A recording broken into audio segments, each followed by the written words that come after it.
Hello, everybody. Professor Chatham and I wanted to do a quick recording to give you a roadmap of where we're going in design and assessment for the second half of the semester. So we've spent a lot of time in the first half of the semester building our ideas, investigating and understanding the problem and our learning partner context. And so where do we go from here?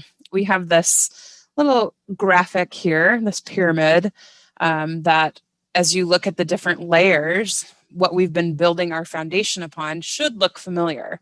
So we started by really understanding our learning partner context and moving into that needs assessment work that we've been doing. Through the needs assessment, we identified a problem, a gap, or an opportunity that we think will be able to help our learning partner solve through international education program design and assessment. We've created a conceptual framework by developing a theory of change and a program logic model that gets our ideas out into a tool that's going to help us keep a vision that's oriented towards specific goals and outcomes and desired impact that we hope to achieve. Through this process, we've started discussing professional field ethics and standards. You've been doing literature reviews, really looking at theory and practice and different models and trends that are out there to inform the project work that we're doing. Some of you have already started gathering field research, or you have data from your learning partners to inform the work that you're going to be doing in the second half of the semester, or you might be launching into this now. So kind of this red box in the middle of the pyramid is about where many of us are right now. And then we'll be talking a little bit more about, so how do we think about some really important concepts like diversity, equity, inclusion in program design and program assessment? How do we think about sustainability and what are the different definitions of sustainability in the program design and assessment context? And then we really do the work in terms of, okay, we've gotten a solid understanding of our learning partner context. We have a solid understanding of the problem. We've created a conceptual framework. We've checked and interrogated the literature. We've looked at data, and we've really thought about how we want to frame our work through the lens of diversity, equity, inclusion, and sustainability. And now we're going to actually do the design. We're going to create these deliverables to inform our program design and our program assessment. We'll test those. We'll iterate through those. We'll create all of the materials that our LP is going to need in order to implement those, and then subsequently evaluate them. So we know it takes a lot of work to get through to the point where the program is actually implemented. And so this is what we've really been building towards throughout the whole semester. So you can see the first half of the semester was spent sort of on the bottom half of the pyramid. The second half of the semester will be continuing to work up towards the top of the pyramid here. Thanks, Paige. I'm going to now show you the course homepage, and to try to map in some of the activities and phases we'll be going through as you come back from spring break and start to re-engage this material, and to try to put some time frames around the pyramid that Dr. Butler has just gone through. So let's take a look at the course homepage. So we come down to where we're at, week 8, spring break. We're going to return, and yes, it's going to take us a little while to get fully back up to speed after a week off. We're going to be looking ahead at research activities and data collection techniques that are appropriate for our different projects. And we're going to be working to create the scope of work document that is shared with the learning partner. We've talked about that in a separate video, so you should take a look at it for more. Phase that we enter after week 9 is about productivity. It's about production. We'll be doing work on designs, assessment. We'll be doing field research, and each one of your projects is unique, so you may have more emphasis on one of these areas than another, especially in week 10. But it will be a fluid situation, so don't expect all of your field research to happen between week 9 and week 11 during that calendar called week 10. Looking forward to week 11, we're going to have more opportunity to focus on diversity, equity, and inclusion in program design and assessment. And by this time, you should be coming to a close with your field research and also working on your project deliverables. you should be coming out of the phase where you're making sense of the literature and applying it and collecting any remaining data or information you need through your fieldwork and coming back together to make sense of it. So looking ahead at week 11, that's when we really imagine that you'll be making tangible forward progress on your project deliverables, at least the initial versions of them. Looking at week 12 and week 13, I want to emphasize for you that these 2 weeks are really heavy group work weeks. We have gone so far as to eliminate synchronous class time for both of those weeks. So you have 2 full weeks where you'll be able to meet with your instructor for coaching and counseling and support, but the bulk of the time is yours as a group to make incredible forward progress. So you do need to make appointments to have a review with your instructor, but this is your time to make significant progress on those deliverables. We said we started them in week 11, or we start to see the drafts of them by week 11. Weeks 12 and week 13, you should be rapidly developing them and coming to a close towards week 13 into 14. Week 13, we're going to see your primary deliverable drafts ready to review. We're going to be looking specifically to see that they're aligned well with on both the design side and the assessment side. We'll also be revisiting your program logic models and conducting something called a fishbowl in week 13 and into 14. And this is your opportunity as a team to have a focused input from the rest of the groups in our DNA sections to help you advance your project. So it's a form of a peer review. It is an enhanced experience, shall we say, and we're looking forward to sharing that with you a little bit later. By week 14, you should have a full draft and have completed a peer review of your final presentations. Week 15 is when we actually will conduct those final presentations, and you are expected to have your final reports ready. In week 16, as we breathe a sigh of relief, you can expect to have a project completion meeting with your learning partner to wrap up this project, to debrief with them. They will have been invited to your presentations, by the way. So they might have attended, they might not have attended, or they might have watched it on a recording. We don't know. But in week 16, you're going to formally close these projects as projects. And crucially, you'll have an opportunity to think ahead. You'll have a chance to think ahead to not just the immediate next steps for you, which might be a practicum experience. We'll also be thinking ahead into the early parts of your career about components of this experience that you think you'll carry forward with you in the short term, and things that you think will take a little bit longer time for you to find utility within your careers around. If this is a marathon, you just crossed 13 miles, you've got the second half to go. By now, you've got a solid foundation built on those early layers of the pyramid that Dr. Butler showed. And so from here, we can actually start to see the end of this experience. Thanks, Dr. Chatham. I am going to share a couple of reminders, tips, and information that will be helpful as we come back to class. So in terms of expectations, what you can expect for the second half of class, we've just talked about kind of the timeline and the roadmap for where we're going with your work. So how does that actually play out in terms of class time?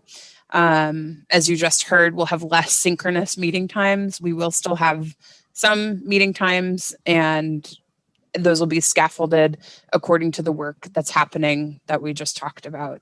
So this will allow for more asynchronous work time, both for your teams as well as for our classwork. So you'll have some assignments that are happening in Canvas, discussion boards, and more asynchronously moving forward. This gives an opportunity for more individualized learning to happen.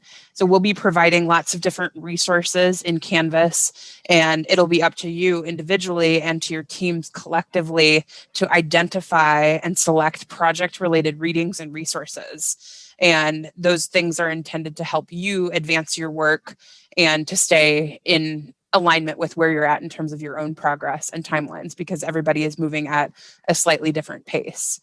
It doesn't mean that there are no readings and not work to be done outside of your teamwork. It just means that kind of the feel and the flow and the requirements are going to shift a bit in the second half of the semester. In terms of teamwork, you'll see that the second half of the semester looks pretty heavy as far as the amount of time you're going to be spending doing teamwork. So while it's really important to remember that this class is about learning the skills related to international education, program design, and assessment, you will see the second half of the class is really about applying what you have been learning so far into the project work. So you'll have more self-direction of your group and your project work. So team accountability is really key here. While we may have some flexibility in terms of those milestones to give room for teams that are kind of pacing differently, or you have learning partner needs, data collection that is informing your timeline, it's really important that you're staying on track and you're accountable to each other and to the class in order to get your project work done. This will not work well if you wait until the end of the semester to do this work. So you'll need to really use resources that are provided that align with your project work and your deliverables critically and thoughtfully. Strong project management skills are a must in the second half of the semester. So if there are things that you need to tweak and change, this is a great time to take stock and reassess where you're at, what's working, what's not. And you'll have the opportunity to utilize each other. Just while you're doing a lot of teamwork, you still need to get feedback from your peers and other resources to inform your work. So utilizing other DNA teams, and we'll structure some of that, but some of that will also be up to your team to do that outreach and schedule inside and outside of class meetings. Some expectations around the faculty role. So while we are meeting less synchronously, the faculty role becomes one of coaching and guidance. So reaching out when your team feels like we need some help. We need a check-in point to see if we're moving in the right direction. Checking in frequently with faculty to review documents, to review drafts, to review where you're at and get some feedback in a formative way.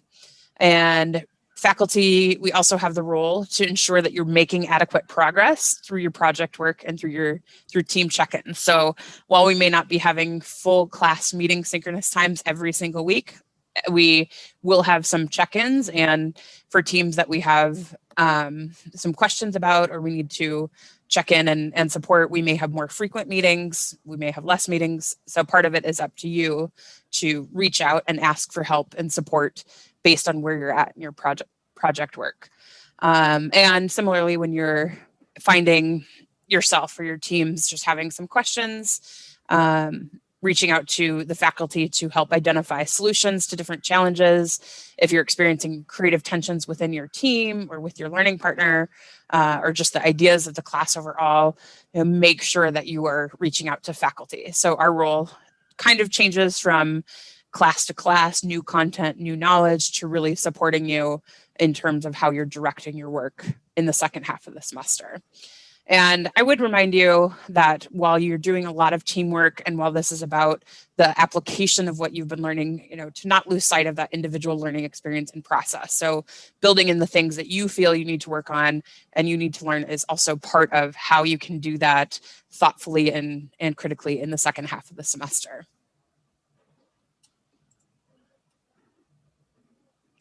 And so as we wrap up this short presentation, we wanted to give you a few reminders and to give you some guidance on your projects. And these are intended to be tips to help you not just come back to center of focus on this class and on your academics more broadly, but to be a reminder and support for you in these projects that you have they're long projects and it's easy to lose sight of some of the things that you've done in the past, but this is a moment to take stock and to come back to center. So we want you to think about pulling in resources that inform your project. And this could be any resource, any information that you've been exposed to, whether it came from the DNA context or it came from another course or it came from prior knowledge or other experiences you've had. So pull in resources, tools, frameworks, anything that you have done. And that really aligns with these first two tips, is to go ahead and bring that external material in. You're past the point in this course where everything you get will be, everything DNA related will be provided in this course context. So now start to think beyond that. Think outside of the course. Those are artificial parameters. When you're in the field, you need to find new information and get it and bring it to bear on your projects, whether you have a formal mentor or not. So this is an opportunity for you to do that. Likewise, this is a moment for you to reassess your project management strategies, to reevaluate your team roles, to figure out how you're working together in a successful way, and to try to improve things that might not be as optimal right now as they should be. So this is like a refresh, a restart. Take advantage of that. Next, reach out for input, guidance, support. Be proactive with Dr. Butler and myself to ask for time, to schedule one-on-one meetings. We are your mentors and your coaches in this project. And again, no two projects are the same, but you do have a lot of resources available to you in us and in alumni and in people on practicum, in your mentors professionally who might not be affiliated with MISS, and especially with your LPs. Of course, you've got an incentive to continue meeting and talking with them throughout this project, but don't be afraid to ask them for guidance on a professional level that's a little bit different than the guidance and input you're getting on the project level. I would add just very quickly to that, Stephen, as the course TA, is also a great resource to take advantage of and just to book some time with in the second half of the semester. And then just to be really explicit, to know that you are welcome to reach out to across the course sections to each other and to faculty. So section A, feel free to drop by my office hours. Section B, feel free to reach out to Dr. Chatham as well, because we can all give different perspectives and we have different resources and types of support. So if you feel like that would be helpful, feel free to reach out across sections, and then of course to the larger IEM faculty and community as well. Yes, absolutely. You can almost imagine our ecosystem like members of a professional community, and we are helping to support each other in a certain learning path related to design and assessment. So we will cross paths again at professional conferences, many of us, I'm certain. And that's the kind of relationship that you can imagine having with colleagues who you've met in these professional settings. These projects are certainly big, and this is a good opportunity for you to make sure that you're dividing your workload. It's a point in the project where knowing who's going to be responsible for delivering a draft of something is really critical. Knowing where your personal interests and professional goals align or differ from one another may help you make some decisions around who's going to take which parts of your project. Dividing the work here may mean more like dividing the leadership and ownership and the project management of that work, but do not relegate or do not delegate a final product on any of your elements. You can definitely divide initiation and significant progress, but please do resynthesize your work, inform each other, get your peer review as a team, and that way your work is one, but you do each have different areas of emphasis. You can take on individual subcomponents of the greater project that way. The next one is timely because we've been talking about scope of work since before spring break and now coming back, that is one of the next big deliverables for the course. And that is that you need to really pay attention to your scope of work. Once you've got that scope of work document finished, that effectively sets the parameters and boundaries for your project. In terms of scope creep, what we're talking about is the tendency and the desire to keep adding things to your project because they're cool or because you think they would be great additions. And that's true, but you only have a certain finite amount of time left. So scope creep is really important to avoid. And then the last reminder, and this is really critical, that you have an individual learning goal also. This isn't just about a project. This isn't just about working with a team. You have those deliverables, and they are learning opportunities for you individually. And in our class for the rest of the term, we have a lot of group deliverables, but we will also still have individual assignments and individual deliverables for you to work through. So pay attention to Canvas and don't miss the opportunities for you to engage in individual learning just because you got caught up in the overarching group project. And of course, we're not going to hide that from you. We'll make it very clear when and where you have something like a discussion post or an exit ticket or any other kind of individual deliverables. But please do pay attention.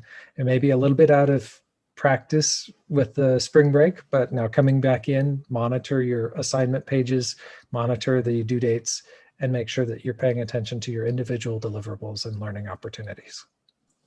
And with that too, if you have questions individually, just even about your work or roles in your team, deliverables that you're taking the lead on, or don't hesitate to meet one-on-one with instructors too. It doesn't always have to be a team meeting. We can support individual learning as well. So we hope that this has been a helpful overview of where we're going in the second half of the semester. This provides you with some visuals and ideas about what is yet to come, and we look forward to seeing your projects continue to evolve. See you. Bye.